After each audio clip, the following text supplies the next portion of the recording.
Bueno, ante todo, buenas noches y muchas gracias a todos por asistir. Esta, como ustedes saben, es la conferencia inauguración de la Cátedra de Estudios Judíos Moses Mendelssohn, que es, hasta donde sabemos, la primer cátedra de estudios judíos de la Universidad de Buenos Aires. La historia de esta cátedra, muy brevemente, voy a solamente hacer una presentación, está relacionada con algunos proyectos de investigación en el marco de la Facultad de Filosofía y Letras, y por lo tanto el talante de esta cátedra, en este caso, está informado claramente por la Bildung de cada uno de nosotros, que también en este caso está infusionada por nuestra formación, sobre todo de filosofía. El nombre para la cátedra Moses Mendelssohn también es una elección en el marco de un acervo a disposición. Y en este caso, la afinidad electiva dirigida a Moses Mendelssohn guarda relación con una orientación de la cátedra que, sin ser una nota distintiva de la misma, sin embargo es eso, una orientación dirigida a la filosofía y dirigida sobre todo a ser más inspirada en las ciencias del espíritu que en los estudios culturales. Es decir, quizás, y esto luego en nombre propio, ya no comprometo como suelo comprometer a mis adláteres, quizás la figura judía en filosofía ha ocupado el lugar de la pura negatividad, una especie de último recurso posmoderno para hablar de lo otro y lo excluido, y no queremos eso. Lo que queremos es reponer un stock problemático y erudito y no convertirlo en un ejercicio constructivo. Dije demasiado ya. Por lo demás, tenemos el honor de que nada más y nada menos que la conferencia inaugural de la cátedra esté a cargo de la doctora Jimena Solé, que es una profesora investigadora importantísima, que viene trabajando, por ejemplo, la discusión entre Mendelssohn y Jacobi y problemas del idealismo alemán. Realmente para nosotros, yo no tengo mucho que decir porque realmente para nosotros es un honor y nos importa muchísimo que precisamente Jimena sea la que inaugure la cátedra. Por eso ya se me acabó mi repertorio de conceptos. Y ahora sí, nombrar a los demás compañeros investigadores de la cátedra.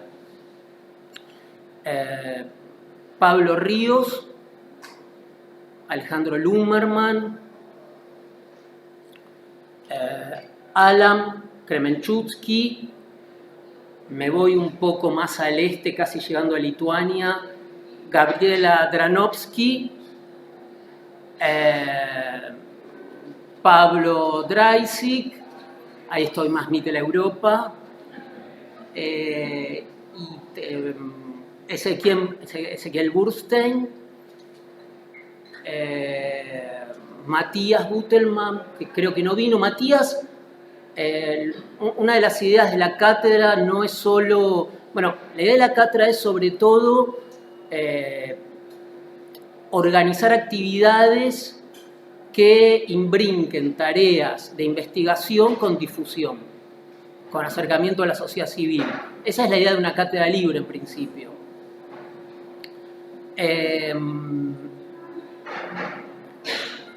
No me estoy olvidando de nadie, ¿no? Sí. El micrófono, acércatelo a la boca. Sí, y Sebastián Suez, por supuesto, perdón. Lo que pasa es que estaba en Lituania, irme hasta el canal de Suez era un ejercicio. Y contarles también que, y el tono de la cátedra, la orientación de la cátedra, creo que va a estar marcada sobre todo por las actividades planeadas y por las conferencias que tenemos programadas. Por ejemplo, Rodolfo Vicia yo creo que en julio en principio va a dar una conferencia sobre un discípulo de Schoenberg, que fue Víctor Ullmann, y con eso reponer el tema de las discusiones en Viena y en Alemania acerca de la música, el dodecafonismo, etc. El profesor Walton, va a dar una conferencia sobre la emigración en entreguerras, sobre todo entre Gurwitsch y Alfred Schutz. Incluso el profesor Walton tenía ganas para el año que viene hacer un trabajo sobre Aida Eisenson-Kogan, a quien muchos de nosotros conocimos en la Academia Nacional de Ciencias. También José Galimidi, que no sé si está, va a hacer un trabajo sobre algunos problemas sobre la crisis del liberalismo en Alemania y Leo Strauss. Y por supuesto, Rodrigo Laham Cohen va a dar una conferencia o un seminario acerca de algunas discusiones entre eclesia y sinagoga en la antigüedad tardía, siglo II, siglo IX, yo creo especialmente reponiendo el tema de Salo Baron, aquel gran historiador, y su idea de una historia judía no lacrimosa. Algo más quizás me esté olvidando. Es el micrófono. Así que yo creo que van a ser conferencias geniales, originales, como digo, no de historia de la cultura, pero sí de las ciencias del espíritu, y no ubicando a lo judío en el lugar de una alteridad absoluta, ni una pura negatividad, ni una excusa para la deconstrucción, en términos del mapa insular posmoderno. Bueno, y hablé demasiado, muchas gracias, y ahora puro placer.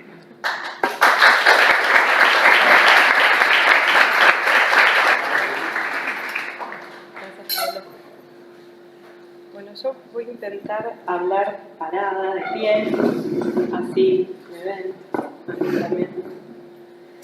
Bueno, muchas gracias Pablo por la presentación, muchas gracias por su presencia y por esta invitación a inaugurar este espacio que promete ser muy interesante y sumamente intenso. Yo, es cierto, estudié a Mendelssohn, lo conozco como filósofo y como filósofo voy a presentarlo.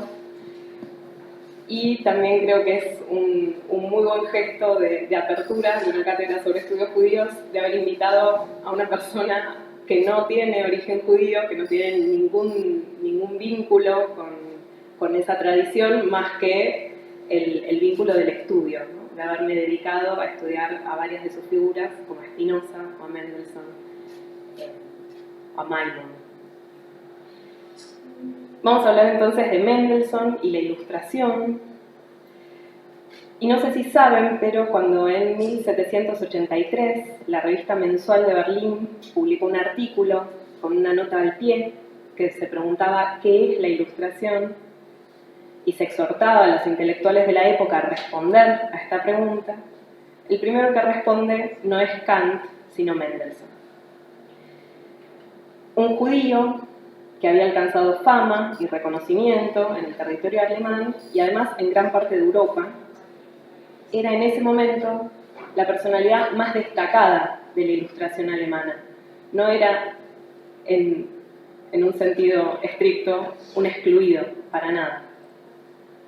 Mendelssohn fue una figura extraordinaria, un habitante de dos mundos, un filósofo leibniziano que permaneció fiel al judaísmo durante toda su vida. Fue también un símbolo de la época, una época en la que los valores universalistas de la Ilustración luchaban contra los prejuicios que alimentaban el odio y la exclusión, para fundar o intentar fundar un orden social de auténtica igualdad y libertad. Entonces la invitación que les hago hoy es la de reconstruir y repensar la figura de Mendelssohn, cuyo nombre es rescatado hoy de un relativo olvido en el que ha caído al haber sido elegido para denominar esta flamante cátedra de estudios judíos, la cual tengo hoy el honor de inaugurar. Bueno. Mendelssohn nació en el seno de una familia muy humilde en la ciudad de Dessau. Su padre era empleado de la sinagoga, tenía un ingreso pequeño. Su madre provenía de una familia aristocrática. Entre sus antepasados hay varias figuras ilustres de la historia del judaísmo europeo. Y a pesar de esta ajustada situación económica, el joven Mendelssohn recibió una educación completa, completa y rigurosa según la tradición judía. Era además en Dessau un ambiente sumamente vivaz que combinaba la tradición con el interés por algunas ideas nuevas. En 1743, su maestro, David Frenkel, un joven rabino, fue nombrado rabino de la sinagoga de Berlín. Y el joven Mendelssohn, que tenía apenas 14 años, dejó la casa paterna y siguió a su maestro a la capital de Prusia. Eso es Berlín, un poco después de la época en que llegó Mendelssohn, pero para darse una idea. En Berlín se respiraba una atmósfera cosmopolita, una vida cultural intensa. 3 años antes de la llegada de Mendelssohn a Berlín, Federico II había sido coronado rey de Prusia. Este joven rey quería fomentar y difundir en su reino las nuevas ideas y valores de la Ilustración. Ese fomento de la Ilustración por parte del monarca se realizó principalmente mediante una serie de reformas en el sistema educativo, mediante una serie de ampliaciones en las libertades individuales. Había, de hecho, más libertad de expresión, más libertad de prensa, y mediante el ejercicio de una relativa tolerancia religiosa y el estímulo de otras instituciones ligadas a las ciencias y las artes. Sin embargo, sabemos que Federico II fue uno de los principales representantes de lo que conocemos como el despotismo ilustrado. Su figura se vio atravesada por todas las tensiones implicadas en la combinación del ejercicio autoritario del poder y la tendencia a introducir esta serie de reformas en vistas al bienestar de sus súbditos, en vistas a la emancipación del pueblo. La comunidad judía vivía según un código de leyes que tenían como resultado una compleja estratificación que otorgaba ciertos privilegios y ciertas libertades a los diferentes grupos. Según un censo que se realiza el año que Mendelssohn llega a Berlín, vivían allí 333 familias. La población total de judíos era de 1.945 personas. La situación legal de la comunidad judía no atravesó grandes cambios durante el reinado de Federico. Sin embargo, como Federico emprendió diferentes guerras durante su reinado y necesitaba dinero para costear esos gastos, y la comunidad judía era un elemento importante en la economía del reino, le permitía cobrar impuestos y le permitía tener ingresos, frecuentemente realizó excepciones y permitió la actividad comercial con mayor libertad. Y por eso Prusia se transformó en un destino deseable, en el que era posible, o sea, deseable para los judíos europeos, en el que era posible desarrollar sus actividades económicas.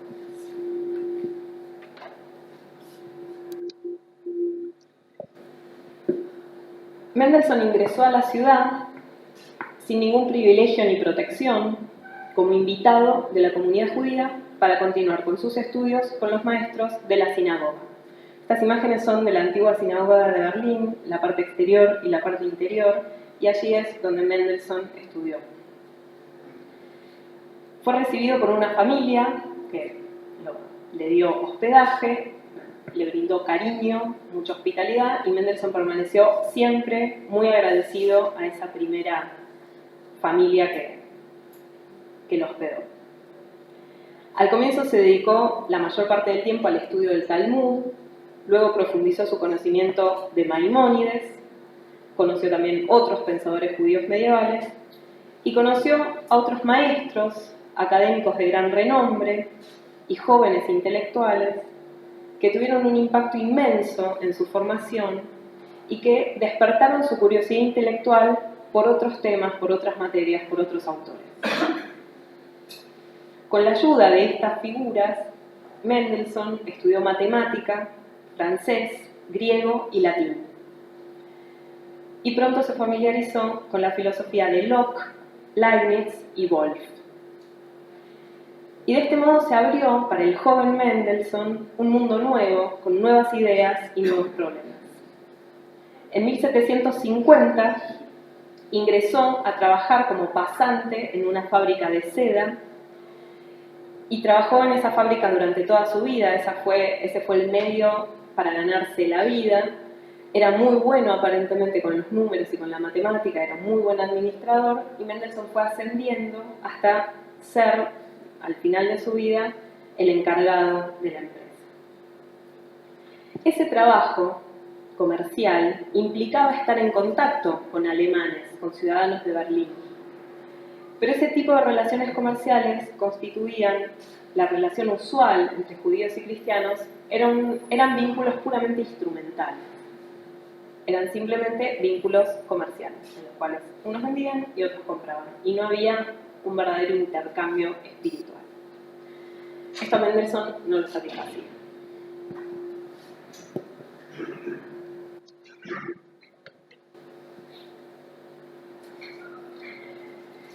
Mendelssohn conoció a Lessing probablemente sobre un tablero de ajedrez, cuando ambos tenían 24 años. Este vínculo de amistad con Lessing fue una especie de símbolo de la tolerancia religiosa para la época, una amistad ilustrada. La amistad entre un judío y un cristiano, que a pesar de sus diferencias y sus particularidades, se consideraban hermanos. Parecía un ejemplo práctico de esa tolerancia y de esa igualdad que eran valores centrales de la Ilustración.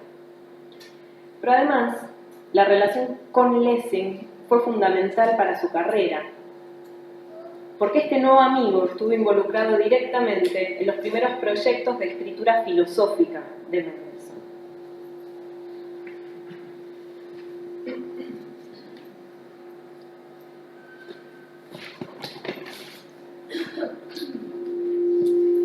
Lessing, que era hijo de un pastor protestante, había empezado a estudiar medicina en la Universidad de Leipzig y había interrumpido esos estudios para mudarse a Berlín y dedicarse a las letras.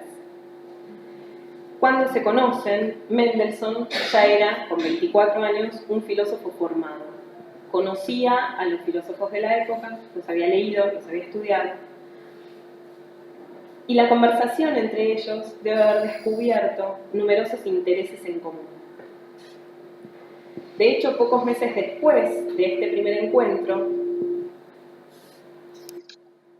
en una carta que escribe Lessing a Michaelis, le habla de Mendelssohn, elogia a su nuevo amigo por sus habilidades en matemáticas, en lenguas, en filosofía, en poesía, conseguidas sin ninguna instrucción formal, o sea, de un modo totalmente autodidacta, y añade: su honradez y su espíritu filosófico me permiten considerarlo de antemano un segundo Spinoza, con quien se igualará en todo salvo en sus errores. La comparación de Mendelssohn con Spinoza es a primera vista sorprendente. Spinoza, un judío excomulgado, autor de una doctrina considerada atea y peligrosa, era desde hacía décadas el blanco de un sostenido ataque por parte de los filósofos y los teólogos cristianos. Spinoza era el filósofo maldito, el príncipe de los ateos, y sin embargo Mendelssohn y Spinoza compartían el mismo origen. Habían recibido la misma educación, ambos habían querido, además, traspasar los límites del gueto para dejar su impronta en la filosofía secular. De hecho, desafiando el anatema que desde hacía más de un siglo prohibía a los judíos leer sus escritos, Mendelssohn ya lo había estudiado, había leído Spinoza. Spinoza y su filosofía fue uno de los intereses compartidos con el joven Lessing. Y Mendelssohn y Lessing emprendieron la escritura en conjunto de un ensayo con el objetivo de participar en un concurso de la Academia de Ciencias y Letras de Berlín, que había propuesto como consigna investigar la doctrina leibniziana del optimismo metafísico. Y para ello proponían analizar un pasaje de un poema de Alexander Pope, según el cual Dios ha creado el mejor mundo posible, y eso tiene un desarrollo poético en Pope. En un gesto de rebeldía, los jóvenes amigos, en vez de responder a la consigna, la satirizan. Se burlan de la posibilidad de elevar a este poeta, Alexander Pope, a un filósofo. Escriben un ensayo que se llama Pope, un metafísico, entre signos de exclamación. Y en el desarrollo de ese ensayo, que finalmente nunca ingresan al concurso, sino que lo publican anónimo antes de que se conozca el resultado y de algún modo se roba el premio, en el desarrollo de ese ensayo mencionan a Spinoza varias veces. Y en esas menciones lo que encontramos es una intención de reivindicar la figura de Spinoza, aunque sin hacerlo de manera demasiado explícita. Pero parecería ser válido suponer que los jóvenes amigos quieren comprender a Spinoza en vez de refutarlo, en vez de rechazarlo, como habían hecho hasta ahora, o hasta ese momento, los filósofos. Podríamos pensar que Mendelssohn, un segundo Spinoza, según Lessing, estaría interesado en reivindicar la figura del judío de Ámsterdam. O sea, precisamente a eso dedica Mendelssohn su primera obra filosófica. También en este proyecto, en la primera obra filosófica de Mendelssohn, Lessing está involucrado. Según la anécdota que cuenta el hijo, Lessing le presentó a su amigo un tratado, le prestó un tratado de Shaftesbury, probablemente el moralista, para que lo lea. Cuando Mendelssohn se lo devuelve, le dice que le gustó, pero que creía que él podía también escribir algo así. Entonces, a lo cual Lessing le dice, bueno, hacelo. Y poco después, Mendelssohn le entrega un manuscrito que contiene 3 diálogos en alemán que dejan a Lessing maravillado. Lessing decide imprimir el texto, lo lleva a su editor, y cuando algunas semanas más tarde Mendelssohn quiso saber qué le había parecido el texto, su amigo lo sorprende con un ejemplar impreso, anónimo, bajo el título Diálogos filosóficos. Esa es la portada de los Diálogos filosóficos. Se publican en 1555. En esta obra, Mendelssohn despliega su recuperación de Spinoza. Y lo hace en el contexto de un llamado a los alemanes a valorar su propia filosofía y a abandonar la constante imitación de los franceses, cuya galantería y superficialidad, dice Mendelssohn, los volvían incapaces de mantener la atención necesaria para los debates metafísicos. La verdadera filosofía, dice Mendelssohn, se encuentra en Leibniz y Wolff, auténticas cabezas metafísicas alemanas. Entonces, es en conexión con esa reivindicación de la filosofía alemana que Mendelssohn recupera a Spinoza. Miren lo que dice. Escribe Mendelssohn: ¿a qué grado de perfección ha sido conducida la filosofía por Leibniz y Wolff y varios de sus discípulos? Los alemanes pueden estar muy orgullosos de sí mismos. Sin embargo, de nada sirve atribuirles más de lo que es justo. Permítanos confesar que también alguien que no era alemán, que además no era cristiano, esto es, que Spinoza, ha tenido una gran participación en este avance de la filosofía. Spinoza aparece reivindicado como una figura central de la historia de la filosofía, porque su sistema cumple una función fundamental. Funcionó como el eslabón necesario para pasar de la filosofía de Descartes a la filosofía de Leibniz. Y así Mendelssohn hace de Spinoza una especie de héroe trágico. Antes de que fuera posible abandonar la filosofía cartesiana, dice Mendelssohn, para pasar a la leibniziana, fue necesario que alguien se despeñara en el inmenso abismo que yacía entre ellas.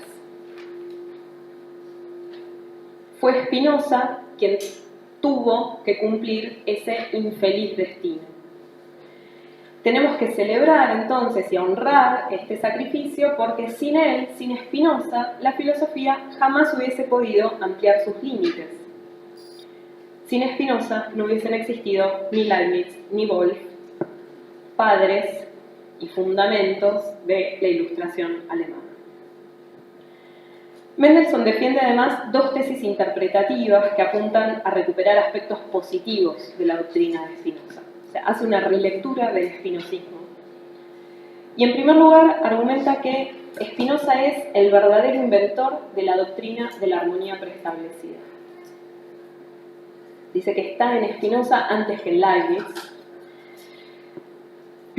y que Leibniz la habría tomado de él. Y en segundo lugar, sostiene que el universo metafísico de Spinoza, esta sustancia absolutamente infinita, en la que existen infinitos modos, caracterizada por la inmanencia, ese universo metafísico puede ser entendido como uno de los infinitos mundos posibles que existen en la mente del Dios leibniziano antes de la creación efectiva del mundo. Estas dos tesis acerca de Spinoza tienen la clara intención de acercar a Spinoza con Leibniz. O sea, de alguna manera, la recuperación que hace Mendelssohn del spinozismo es mediante una relectura que lo vuelve, que le quita los aspectos que hasta ese momento habían sido considerados como peligrosos o como heréticos. Así leído, Leibniz y Spinoza podían ser fundamento de lo que era la metafísica de la Ilustración.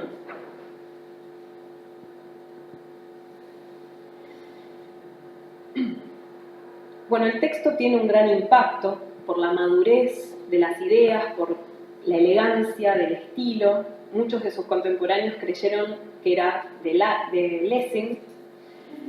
Y cuando se supo que su autor era un joven judío que había logrado llegar lejos en el conocimiento de las ciencias y la filosofía secular, Mendelssohn se ganó un cierto renombre en el ámbito intelectual alemán. Lessing abandonó Berlín poco después y sin embargo la amistad entre ellos perduró, se escribieron cartas toda la vida y estuvieron siempre en contacto. Durante los años siguientes, Mendelssohn profundizó su vínculo con otros ilustrados, entre ellos el más relevante quizás fue Friedrich Nicolai, que era dueño de una librería, era editor, era publicista y era también escritor.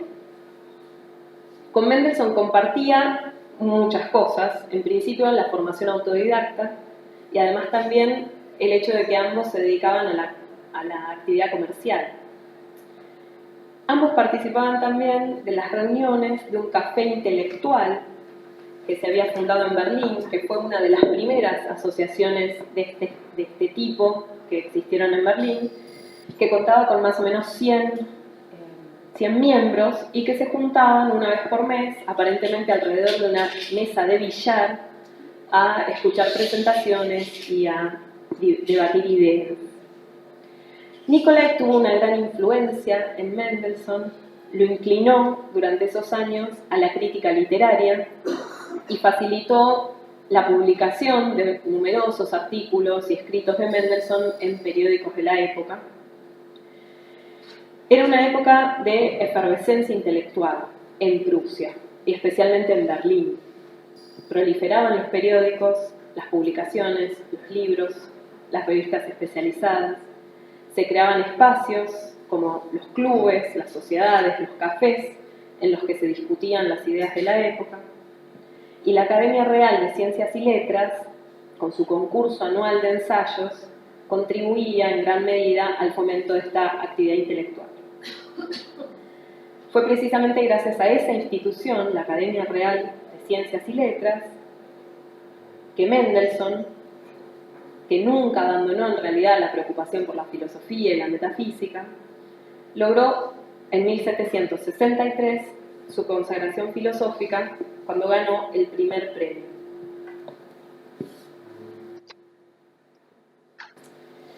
Pero antes digamos algo acerca de su vida familiar, personal.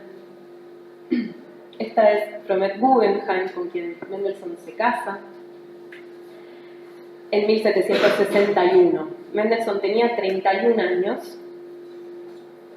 Al parecer fueron sus amigos y su empleador quienes le insistieron para que buscara una mujer y le recomendaron a Fromet, que era una joven de 24 años de Hamburgo que estaba todavía soltera porque su padre, que tenía una situación económica frágil, no había logrado reunir el dinero de la dote.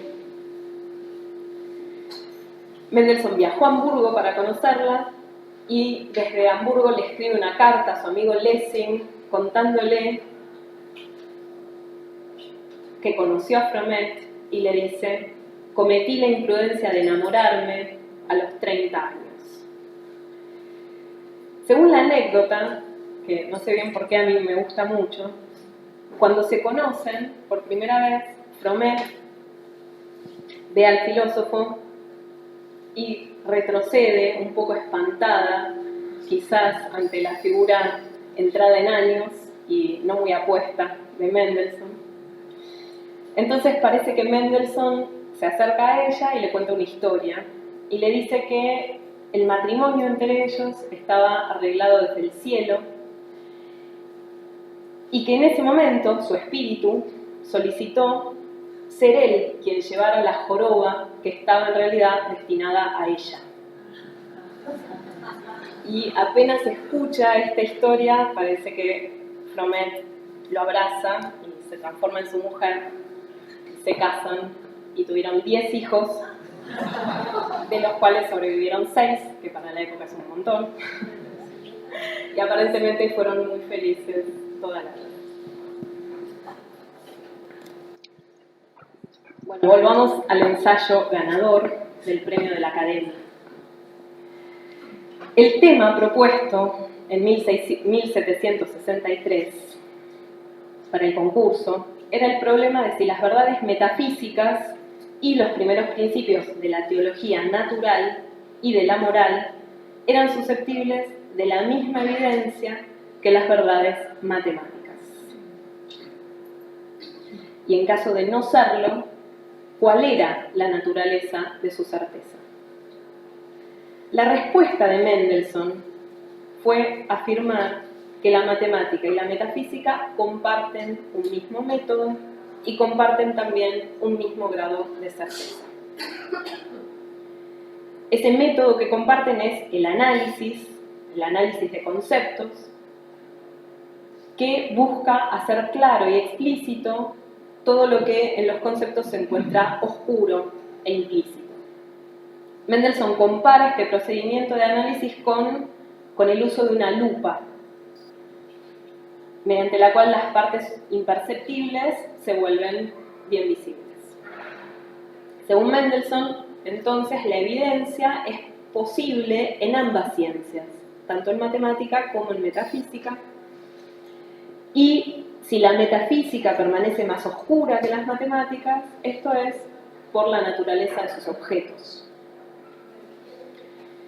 A lo largo de este ensayo, entonces, Mendelssohn argumenta a favor de la posibilidad de adquirir una certeza plena acerca de la existencia de Dios y de todos los atributos divinos que constituyen los principios de la teología natural y de la moral.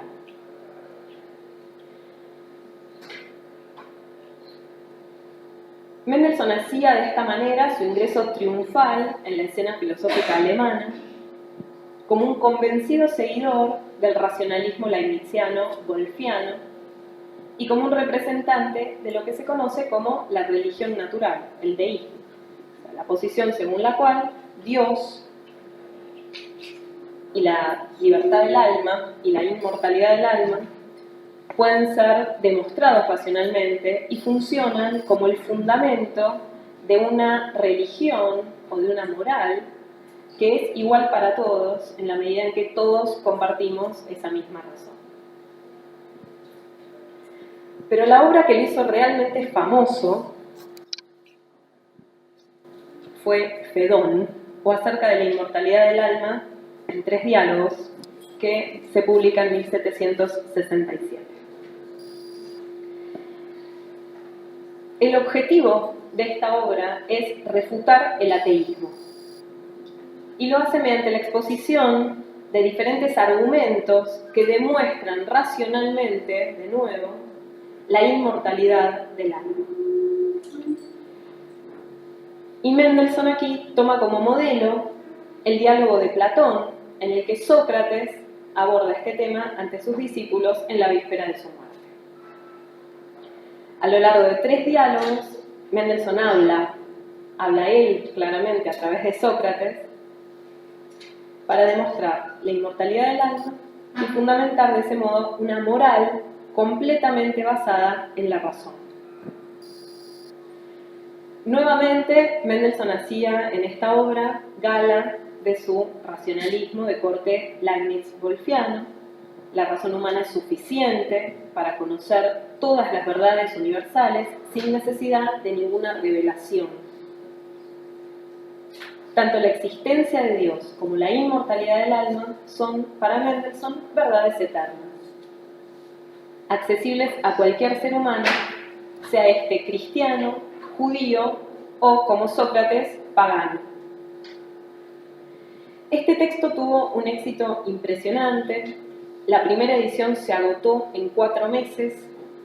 Durante los años siguientes se reeditó numerosísimas veces y fue traducido al holandés, al francés en 2 versiones diferentes, al italiano, al danés y al ruso. Mendelssohn no estaba conforme con ninguna de las traducciones.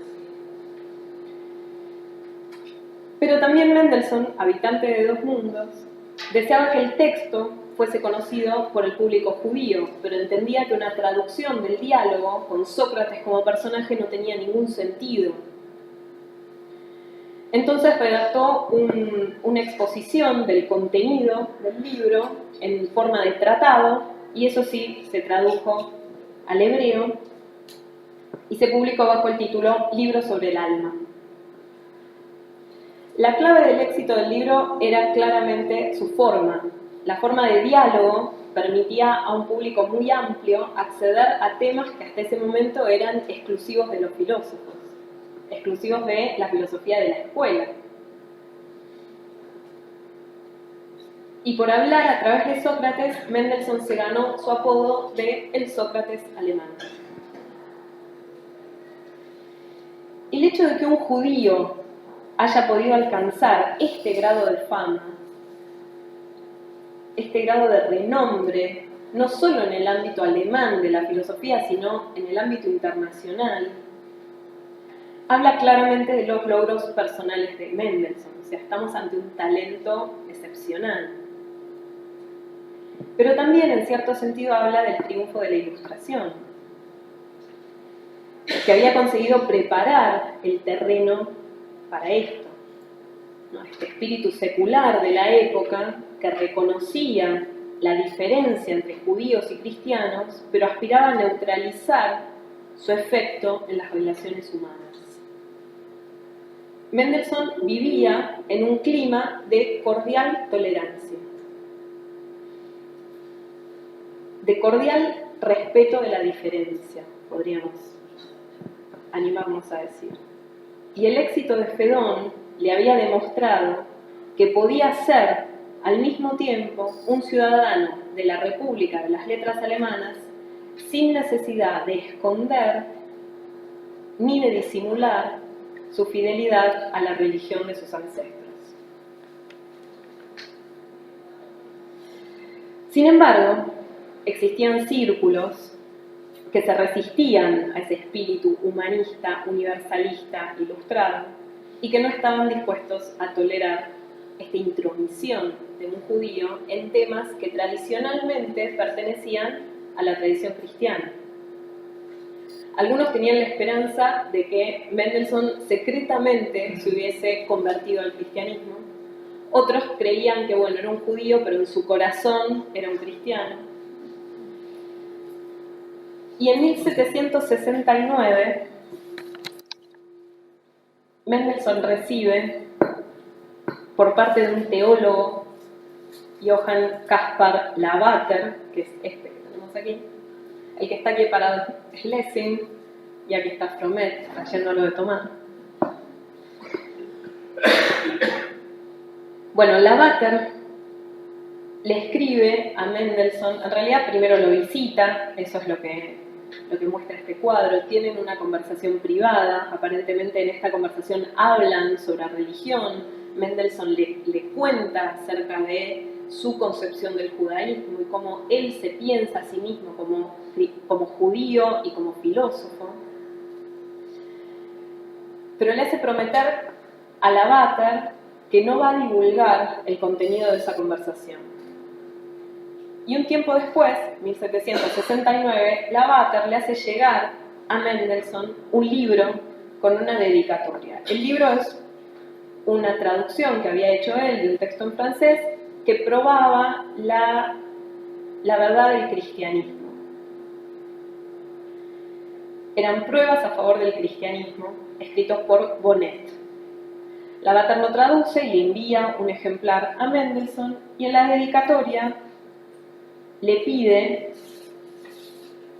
que o bien refute las pruebas de la racionalidad del cristianismo, o bien abandone el judaísmo.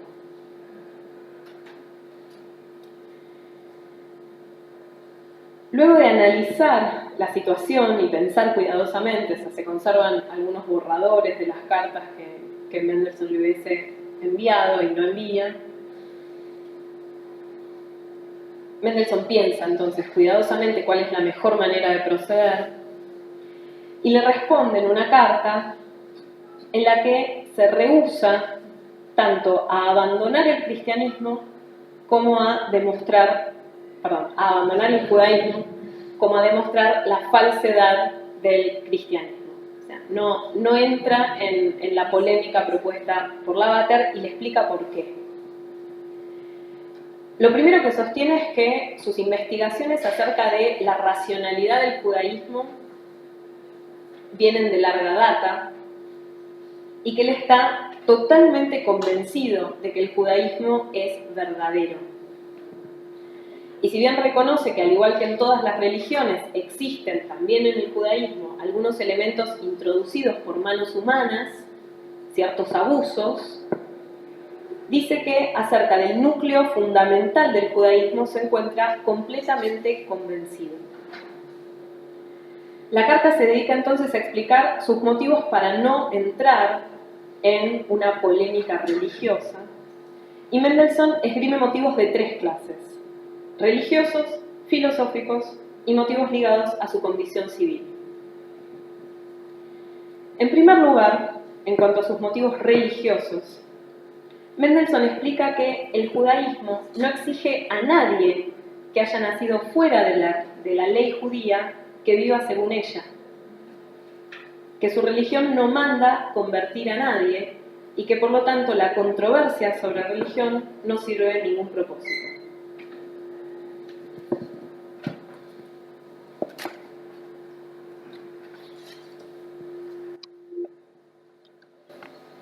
Y dice, les leo: si habitara entre mis contemporáneos un Confucio o un Solón, podría, según los principios de mi religión, amar y admirar al gran hombre sin tener la ridícula idea de querer convertir a Confucio o a Solón. ¿Convertirlo a qué? Puesto que él no pertenece a las tribus de Jacob, las leyes de mi religión no son vinculantes para él. La religión judía es, según Mendelssohn, una religión tolerante.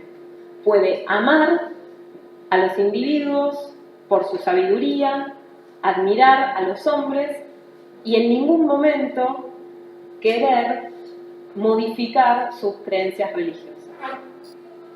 Y seguramente, diciendo esto, Mendelssohn se ganaba la simpatía de la mayoría de los ilustrados de la época, que pensaban lo mismo acerca del cristianismo.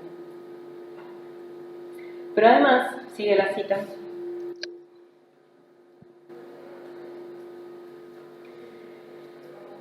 y en cuanto a las enseñanzas, con Solón o Confucio, pronto llegaríamos a un acuerdo. Creo que podría alcanzar un estado de beatitud. O sea, ¿alguien no judío podría alcanzar un estado de beatitud? Esa es la pregunta, ¿no? O apenas puedo pensar que aquel que conduce a los hombres a la virtud en esta vida pueda ser condenado en la siguiente.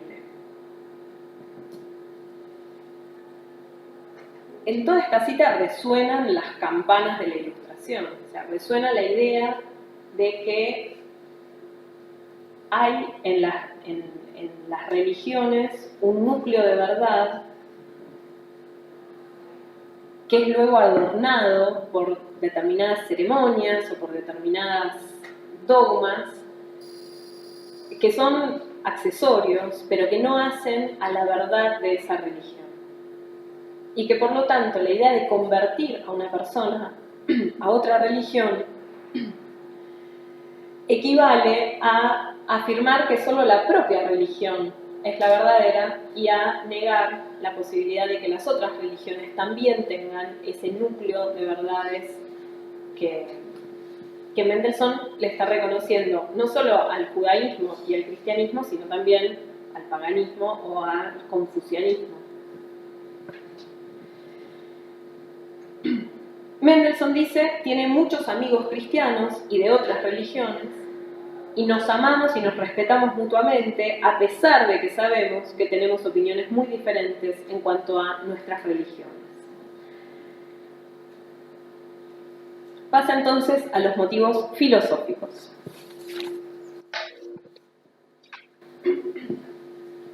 Y aquí Mendelssohn hace explícito uno de los principios más fundamentales, íntimamente ligados a su concepción de la Ilustración. Leo. Sin duda es una obligación natural para todos los mortales difundir el conocimiento y la virtud entre su prójimo, y al mismo tiempo extirpar sus prejuicios y errores, siempre que sea posible.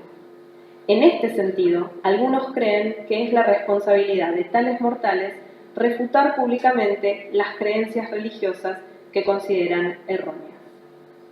Pero no todos los prejuicios son igualmente perjudiciales y por lo tanto no todos los prejuicios que creemos, que percibimos entre nuestros semejantes deben ser tratados de la misma manera. Algunos prejuicios, dice Mendelssohn, se encuentran directamente vinculados con la felicidad del género humano. Y esos hay que tolerarlos. Los prejuicios que van en contra de la felicidad del género humano son los que deben ser atacados, extirpados inmediatamente por todos los que se consideren amigos de la humanidad. Esos prejuicios, esos errores que perturban la paz mental, que perturban la tranquilidad de los hombres y de su prójimo, que sirven para ahuyentar toda semilla de la verdad y de la bondad, esos deben ser perseguidos. Y Mendelssohn los nombra, son el fanatismo, la misantropía, el espíritu de la persecución, la frivolidad, el hedonismo y el pensamiento licencioso. Sin embargo, estos prejuicios que no son perjudiciales también existen. En ocasiones, dice Mendelssohn, las opiniones de los hombres, que consideramos erróneas, se encuentran demasiado lejos del mundo práctico, son demasiado teóricas como para considerarlas directamente peligrosas, y sin embargo son la base de sus sistemas morales. Refutar esos prejuicios públicamente, dice Mendelssohn, sería como desenterrar los cimientos de un edificio sin haber asegurado antes la estructura. Por lo tanto, él no está dispuesto a derrumbar los cimientos de la moralidad antes de que el prójimo, antes de que el pueblo esté en condiciones de aceptar un fundamento verdadero en su lugar.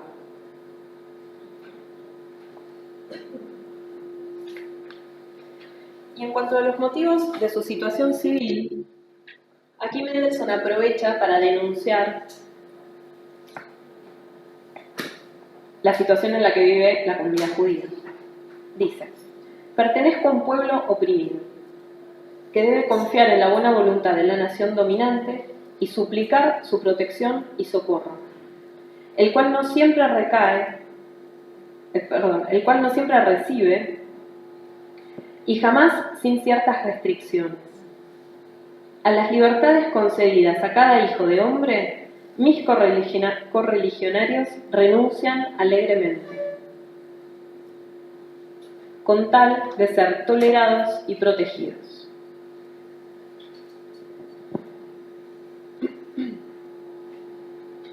Y Mendelssohn hace referencia aquí, le está escribiendo a Lavater, a las leyes que impiden el ingreso de los judíos a la ciudad donde vive Lavater, que es Zúrich.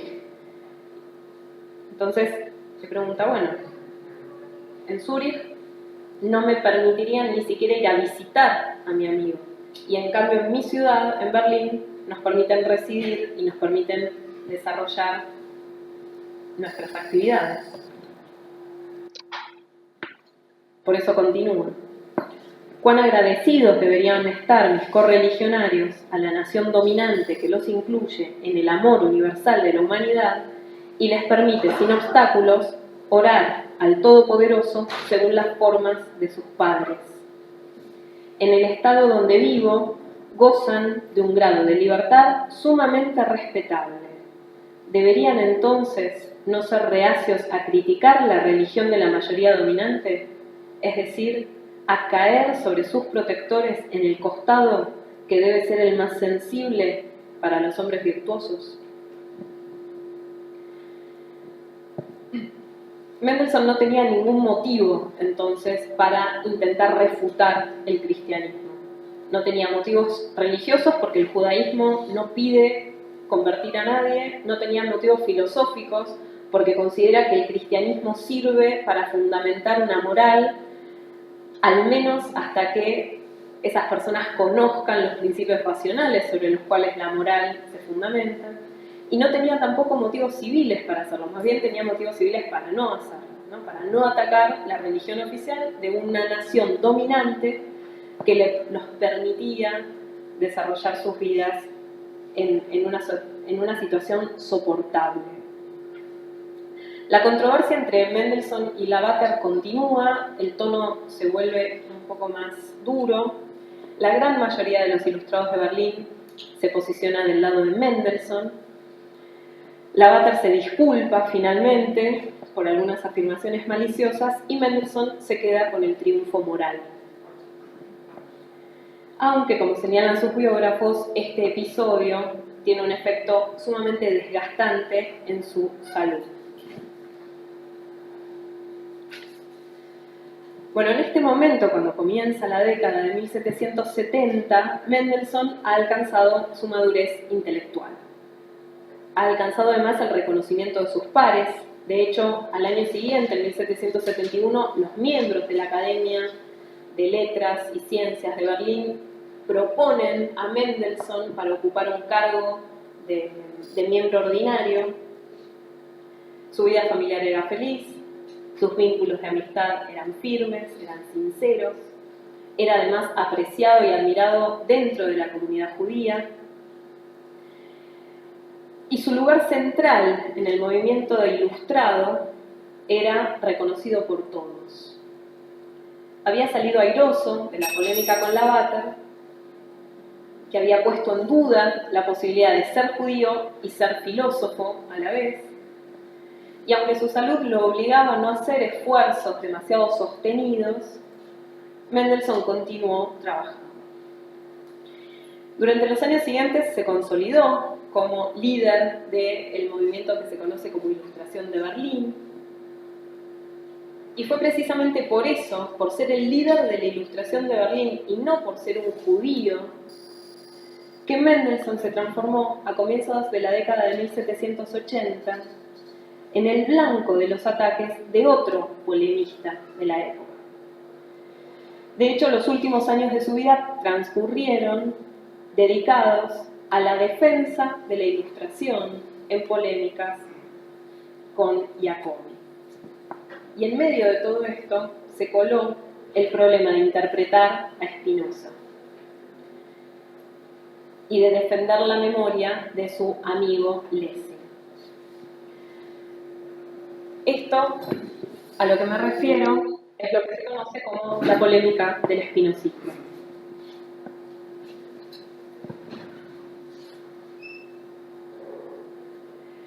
En 1781, Lessing murió y Mendelssohn perdía a su más querido amigo, a su amigo de toda la vida. Algunos años más tarde, en 1783, Mendelssohn recibe en su casa de Berlín la visita de Elise Reimarus, que había sido una íntima amiga de Lessing y que quería conocerlo. Elise era también amiga de Jacobi y le comunica a Jacobi que iba a visitar a Mendelssohn y le cuenta, luego de su visita, que Mendelssohn estaba preparando una biografía intelectual a modo de homenaje literario para el difunto amigo en común. Fue entonces que Jacobi consideró importante comunicar a Lessing un asunto que le parecía sumamente delicado. Poco antes de la muerte de Lessing, en 1780, Jacobi lo había visitado en Wolfenbüttel. Esta imagen es de la biblioteca de Wolfenbüttel, donde Lessing era bibliotecario, donde antes había sido Leibniz bibliotecario. Jacobi lo visita, se hospeda en su casa durante unos días y tienen diversas conversaciones. Y en el transcurso de una de esas conversaciones, Lessing le confiesa a Jacobi su total acuerdo con la filosofía de Spinoza. Elise recibe esta noticia con el encargo de transmitírsela a Mendelssohn. Elise lo hace.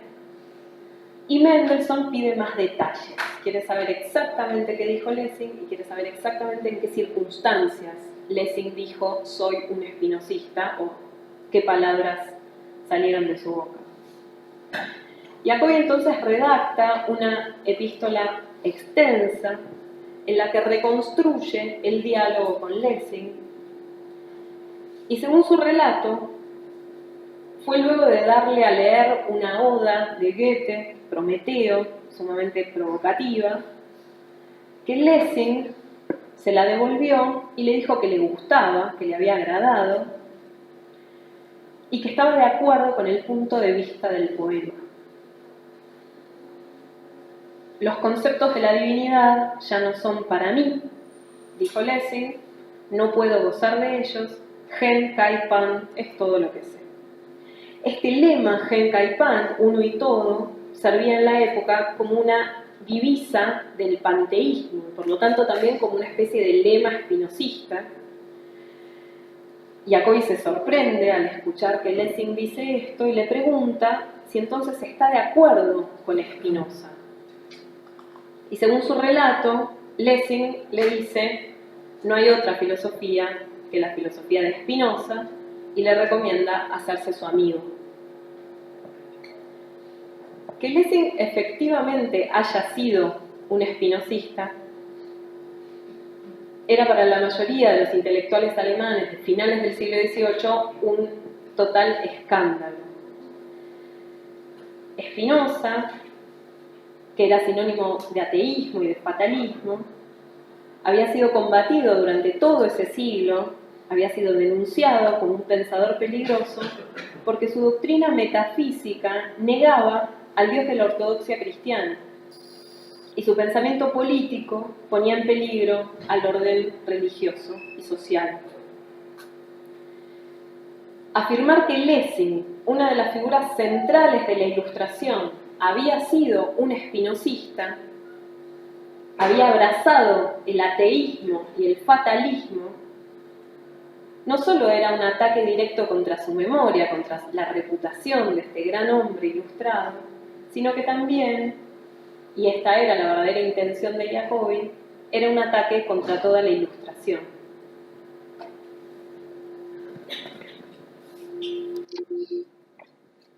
Efectivamente, según Jacobi, el espinosismo es el producto más coherente de la razón humana. Una razón que pretende demostrar todo a partir de principios. Es por haber adherido a este principio, a ni hilo ni el fit, nada proviene de la nada, que Spinoza, dice Jacobi, tuvo que aceptar que no existe o no puede haber un Dios creador, un Dios que produce el universo desde la nada, y tuvo que postular la existencia de una causa inmanente del universo. Es por eso que el espinosismo es un ateísmo. Esta causa inmanente del universo no se parece en nada al Dios de las religiones tradicionales. No tiene entendimiento, no tiene voluntad, no crea, sino que produce infinitamente en sí. No se distingue de su creación. Pero además, por aplicar la explicación causal a todos los ámbitos de la realidad, o sea, por intentar explicar todo a partir de su causa, Spinoza tuvo que aceptar que el universo está compuesto de cadenas causales infinitas. Todo tiene una causa. Cadenas causales gobernadas por la necesidad, por un determinismo férreo que Jacobi identifica con fatalismo. O sea, el sistema de Spinoza no solo excluye la existencia del Dios, del teísmo, o sea, del Dios personal, trascendente, bueno, creador, sino que además niega la libertad humana. En el transcurso del diálogo con Lessing, que ya había dicho que no gozaba de las ideas, de los conceptos ortodoxos de la divinidad, que prefería conceptos nuevos, afirma también que no desea ninguna voluntad libre. O sea, Lessing se muestra como un defensor de las conclusiones a las que conduce el espinosismo. Y la propuesta de Jacobi es simplemente la de abandonar el ámbito de la filosofía y mediante un salto mortal aterrizar en el ámbito de la fe. Solo mediante la fe, según Jacobi, es posible conocer a Dios, conocer la existencia de Dios, conocer nuestra libertad y conocer la existencia del mundo. Entonces, la ilustración contra la que Jacobi dirigía su ataque era también la ilustración a la que Mendelssohn había adherido. Una ilustración que se fundaba sobre la prueba ontológica racional de la existencia de Dios, sobre la posibilidad de construir, a partir de principios demostrados racionalmente, un sistema moral, una religión natural y un orden político.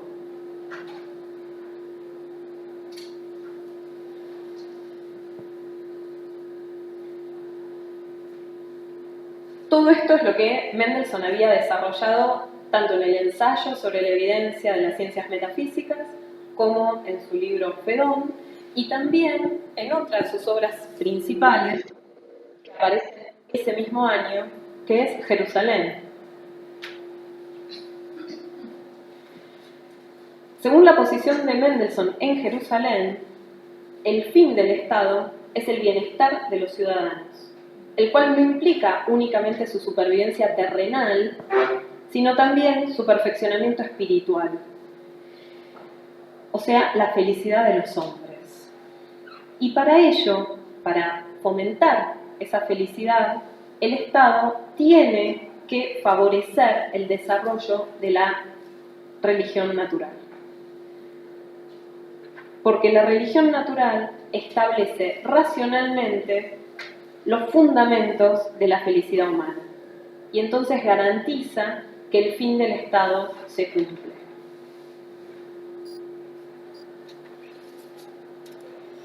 La tarea entonces a la que Mendelssohn se enfrentaba era muy clara. Tenía que defender a Lessing de los ataques, de esta difamación de ser un espinosista, pero también tenía que defender a la Ilustración. Una Ilustración que se encontraba, sin embargo, en ese momento en crisis.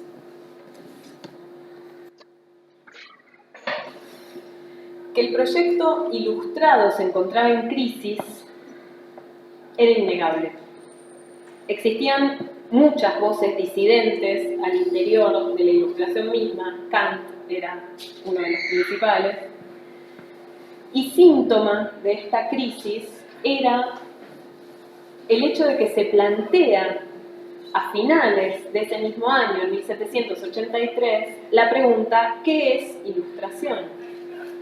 Como dije al comienzo, en una nota al pie de un artículo publicado en la revista que más circulación tenía en Berlín. Habían transcurrido más de 4 décadas desde la llegada de Federico al trono, 4 décadas de una política explícitamente dirigida a fomentar la ilustración. Y por lo tanto, plantear esta pregunta implicaba una especie de necesidad de hacer un balance y de ver qué resultados se habían obtenido mediante estas políticas de fomento de valores y de ideas ilustradas.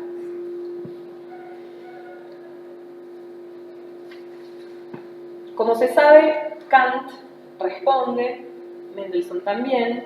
La respuesta de Kant es muy conocida. Kant dice: ilustración es la salida de los hombres de la minoría de edad, una minoría de edad autoculpable. Hay que atreverse a pensar por uno mismo.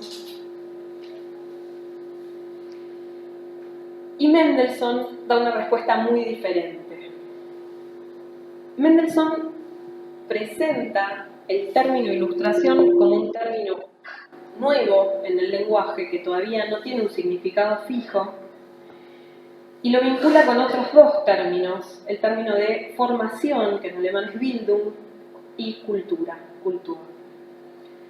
La formación, la cultura y la ilustración, dice Mendelssohn, son modificaciones de la vida social, son efectos del empeño y del esfuerzo de los seres humanos por mejorar su situación social.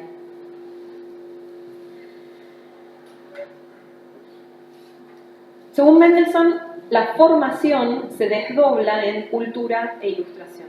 La cultura es el aspecto práctico, la ilustración es el aspecto teórico. La cultura tiene que ver con las destrezas, con las habilidades, con las costumbres, con los hábitos. Y en cambio la ilustración tiene que ver con el conocimiento racional, con la capacidad de adquirir saber. La ilustración de un pueblo, según Mendelssohn, es el conjunto de saberes que ese pueblo posee y la capacidad de ese pueblo para producir o para adquirir ese conjunto de saberes. Cultura e ilustración son ambas necesarias e indispensables para conquistar lo que Mendelssohn denomina la destinación del hombre. Y el Estado debe tener en cuenta ambos aspectos de la vida humana y no permitir que las exigencias de uno, o sea, las exigencias teóricas, supongamos, la búsqueda de la verdad, impidan la realización del otro, el refinamiento de las costumbres. El tono del artículo es de desconfianza hacia la ilustración. Mendelssohn, de hecho, distingue un buen uso de un mal uso de la ilustración y se preocupa por detectar algunas circunstancias en las cuales el avance en el conocimiento puede tener efectos perjudiciales para el ser humano en tanto que es ciudadano.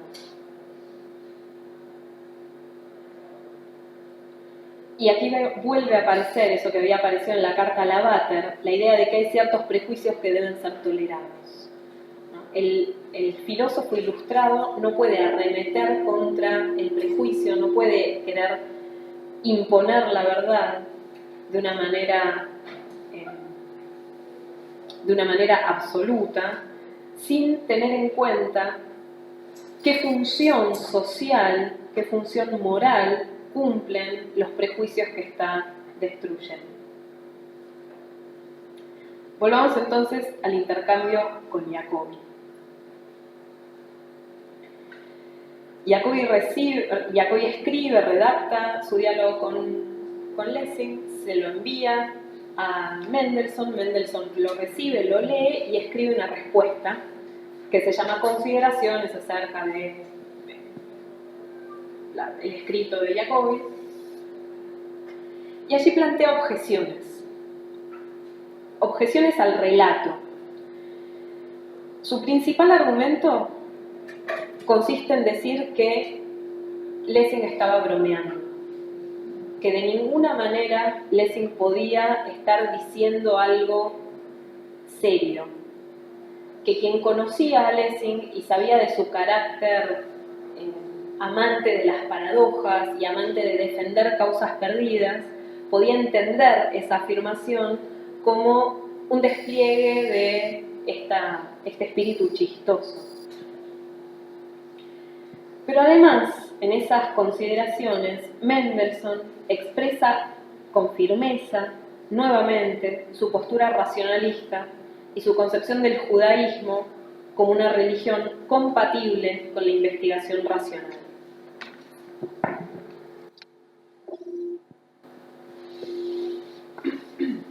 Frente a esa estrategia del salto mortal que proponía Jacobi, o sea, Jacobi proponía abandonar la filosofía y dar un salto mortal a la fe, Mendelssohn escribe: el filósofo cristiano, o sea, Jacobi, puede entretenerse burlándose del naturalista, sugiriéndole cuestiones dudosas que, como los fuegos fatuos, atraen su atención de un rincón a otro y escapan siempre a sus garras firmes. Mi religión no impone la obligación de solucionar dudas semejantes más que por medio de fundamentos racionales. No ordena ninguna fe en verdades eternas. Por lo tanto, tengo aún otra razón para buscar la convicción. Fíjense que el judaísmo, que había aparecido en la Carta Lavater como una religión tolerante, aparece acá, en la respuesta a Jacobi, como una religión que fomenta la investigación racional. A diferencia del cristianismo, que pide aceptar verdades como reveladas de un modo irracional, como está proponiendo Jacobi que hagamos, Mendelssohn interpreta su propia religión como una religión que no impide la investigación racional, sino que al contrario la exige. Jacobi demora su respuesta, está mal de salud, tiene un montón de problemas, y entre tanto Mendelssohn prepara una refutación del espinosismo y ha tomado la decisión de publicarla, incluirla en un libro que estaba preparando. Ese libro se titula Horas matinales o lecciones acerca de la existencia de Dios. En ese libro, Mendelssohn intenta, en primer lugar, mostrar que el espinosismo puede ser refutado, o sea que no es verdad lo que dice Jacobi, esto de que el espinosismo es el producto más coherente de la razón humana, sino que puede ser refutado y muestra cómo se puede refutar. Luego desarrolla una interpretación propia del espinosismo como un panteísmo, recuperando algunas de las ideas que había desarrollado en sus diálogos filosóficos, esta posición según la cual el universo metafísico de Spinoza podría ser entendido como uno de los mundos posibles del Dios de Leibniz, antes de salir de la mente de Dios, y en ese sentido es panteísmo. Y afirma que Lessing adhirió a un espinosismo purificado, un espinosismo que no difiere en nada esencial respecto del Leibniz y que por lo tanto no atenta contra los fundamentos de la religión y de la teología natural, bueno, de la religión natural y de la moral.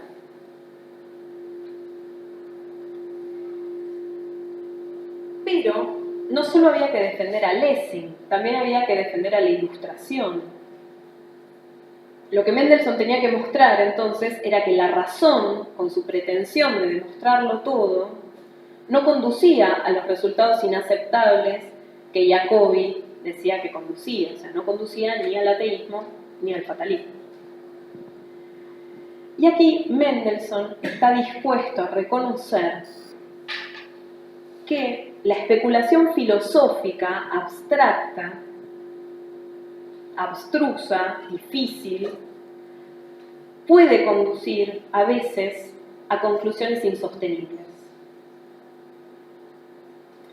Y la solución, según Mendelssohn, es orientarse con lo que él llama el bon sens, el buen sentido, el sentido común, o a veces también lo llama sano entendimiento humano, que cumple esa función de evitar que la razón especulativa pierda el rumbo cuando se encuentra sumergida en las sutilezas del argumento metafísico.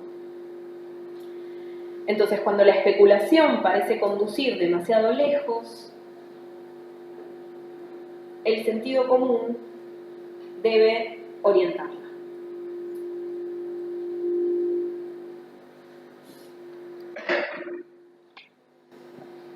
En sus horas matinales afirma: la experiencia me ha enseñado que el sentido común usualmente está en lo correcto, y la razón debe pronunciarse de manera muy decisiva a favor de la especulación si he de seguir a esta y abandonar al sentido común.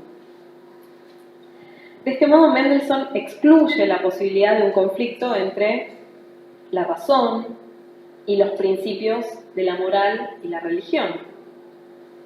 Según su propuesta, cuando en su función especulativa la razón se aleja o se opone de los valores morales o entra en contradicción con los principios fundamentales de la religión, el sano entendimiento humano, o el bon sens, le enseña el camino.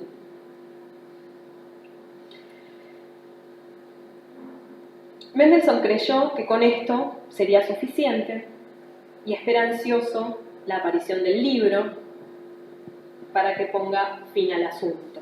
Entonces le comunica a Jacobi que esté atento al próximo catálogo de la Feria del Libro, porque va a aparecer su libro en el cual refuta al espinosismo. Jacobi, por su parte, que ya hacía 2 años que estaban intercambiando cartas, ¿no?, ida y vuelta de Berlín a Düsseldorf, Jacobi, o sea, un intercambio en el cual había habido varios momentos de incomprensión. Jacobi teme que Mendelssohn lo presente en su libro como un defensor del espinosismo.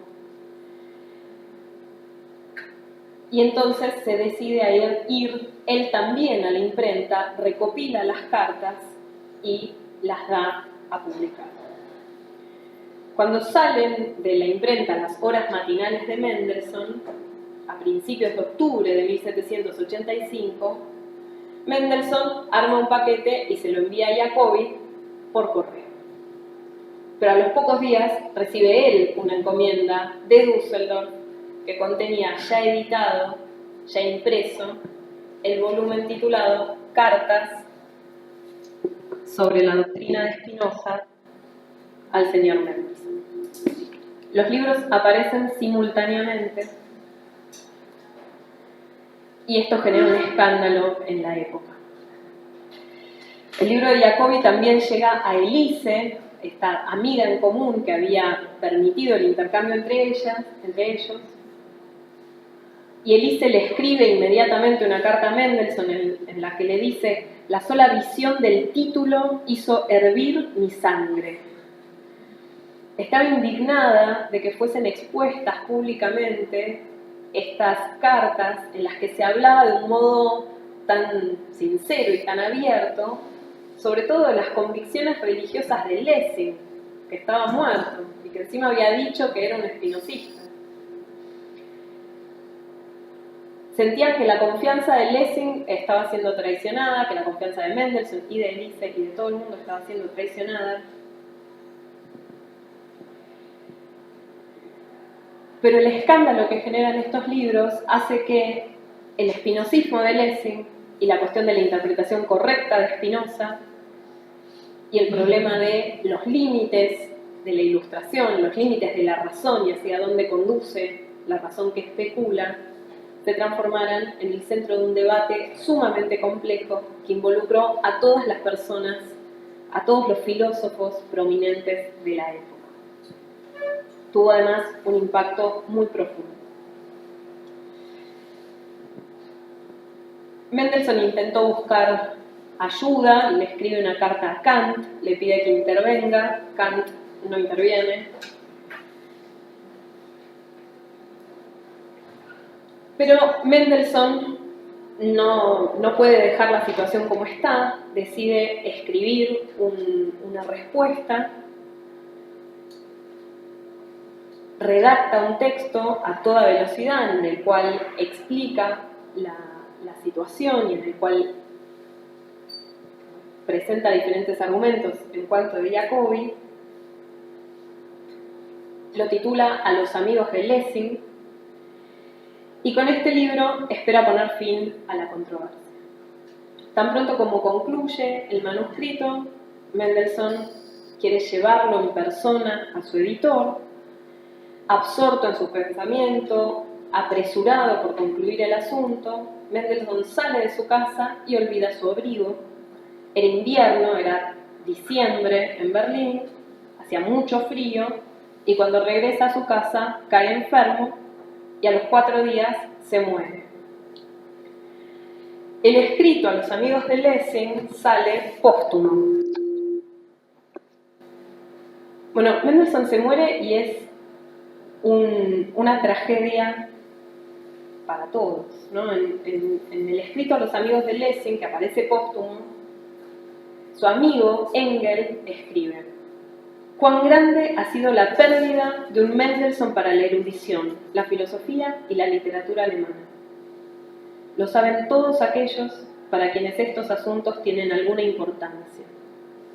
Pero cuán poco alcanza eso para medir la irreparable pérdida que han sufrido sus amigos. Aquello que ha brillado de este hombre públicamente ante el mundo entero era una pequeñísima parte de su valor. Es imposible estimar su dignidad a partir de sus obras. Por más que se encuentren repletas de diversos conocimientos, por más que sean reflejos de su buen gusto y su sagacidad. Y cuanto menos aún permiten estimar su bondad moral, su celo, su modestia y todas las grandes y valorables virtudes de su carácter. La pérdida de Mendelssohn era irreparable. Este es un dibujo en el cual se ve a Mendelssohn llegar al cielo. Y esta es la tumba, la piedra de la tumba en Berlín.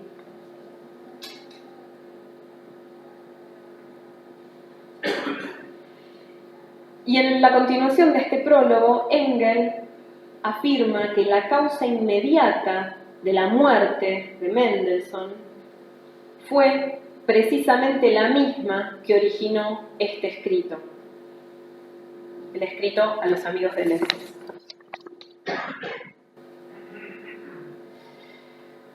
La causa que originó el escrito fue la controversia con Jacobi. La necesidad de Mendelssohn de defender a la Ilustración. Mendelssohn era presentado y es celebrado como un mártir de la Ilustración, como alguien que se sacrifica a sí mismo por la verdad de su proyecto filosófico. Y efectivamente a los amigos de Lessing despliega esta última defensa de la Ilustración, defiende la memoria de su amigo Lessing, reafirma su lectura del espinosismo como una doctrina compatible con la religión y la moral, vuelve a declararse un convencido defensor de la filosofía de la Ilustración, y si bien se presenta a sí mismo como un convencido, como un gran admirador de las demostraciones de la metafísica, dice estar firmemente convencido de que las verdades y los principios de la religión pueden ser demostradas tan apodícticamente como cualquier teorema matemático. A pesar de esta convicción, también en este texto Mendelssohn expresa su conciencia de que la especulación entraña ciertos peligros y afirma que su convicción acerca de las verdades de la religión no dependen tan absolutamente de las argumentaciones metafísicas que deban mantenerse o caer con ellas.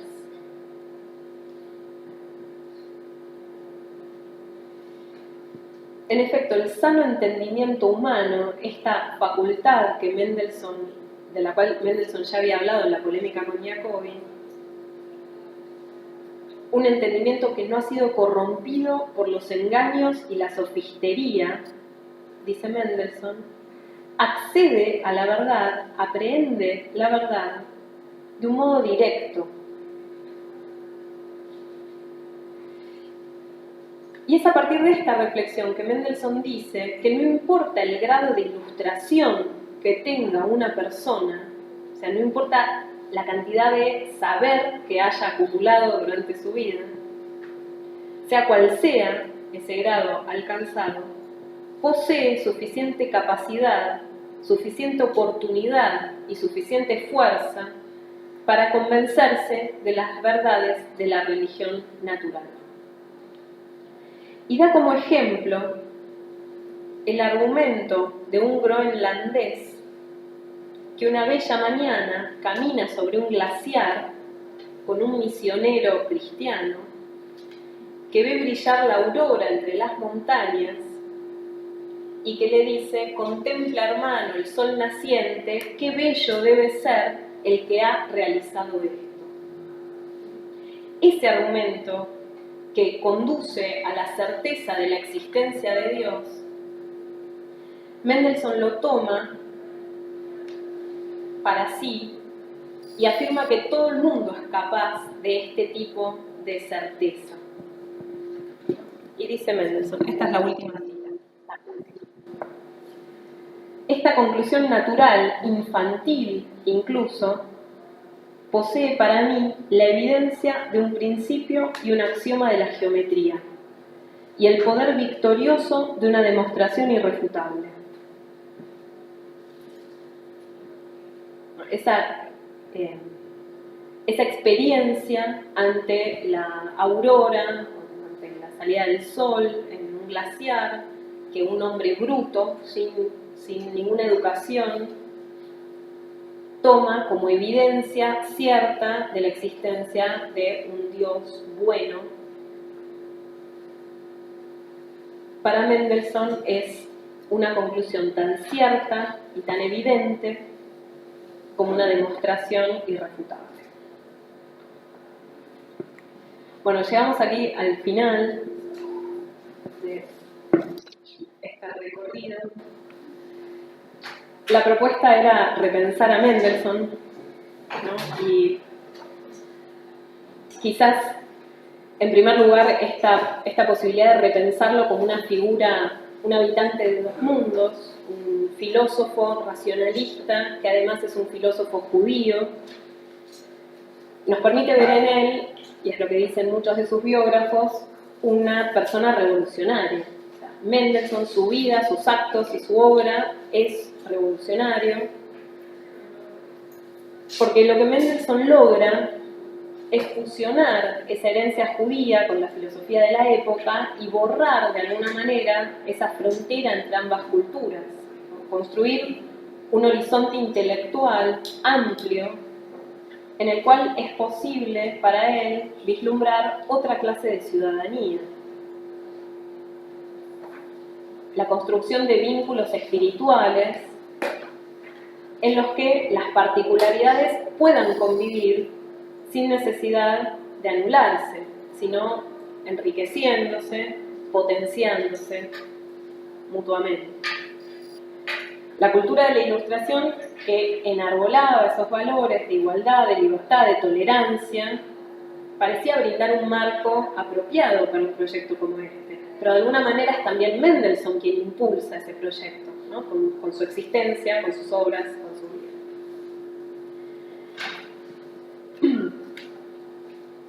Y quizás también podamos repensar la figura de Mendelssohn, y esto es algo... es quizás una de las conclusiones que yo me propongo a las que yo llego luego de armar esta presentación. Y lo que podemos es intentar repensar su lugar en la Ilustración. O sea, claramente Mendelssohn fue una figura central de la Ilustración. Ciertamente fue un filósofo racionalista. Estuvo convencido de esa capacidad de la razón de fundar una religión natural, una moral, un orden político justo hasta el final de su vida.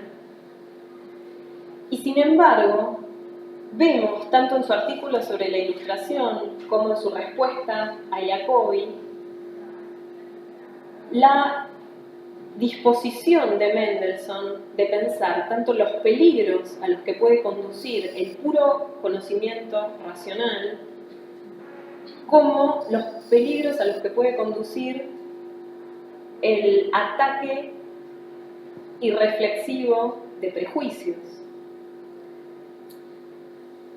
Y un esfuerzo que a veces parece ambiguo, pero que quizás también podemos pensar de una manera positiva, por incorporar otra facultad, este buen sentido, este sano entendimiento humano, esta especie de razón no corrompida, como la verdadera fuente de la verdad, ¿no? Y una verdad que además está entonces accesible a todos, que no hace falta saber latín ni matemática para acceder a ella, y que, si bien parece traicionar ese racionalismo que esperamos que Mendelssohn defienda hasta a ultranza, que lo transformaría en un auténtico ilustrado, quizás traicionando eso, Mendelssohn sea un auténtico ilustrado, buscando este universalismo, esta posibilidad igual para todos de acceder a las verdades que son las importantes,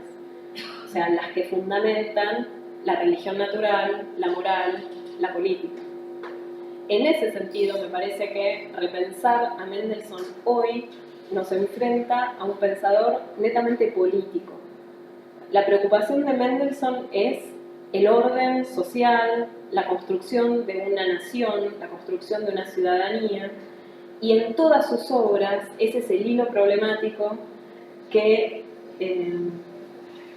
me parece que nos lega. Eso es todo. Muchas gracias.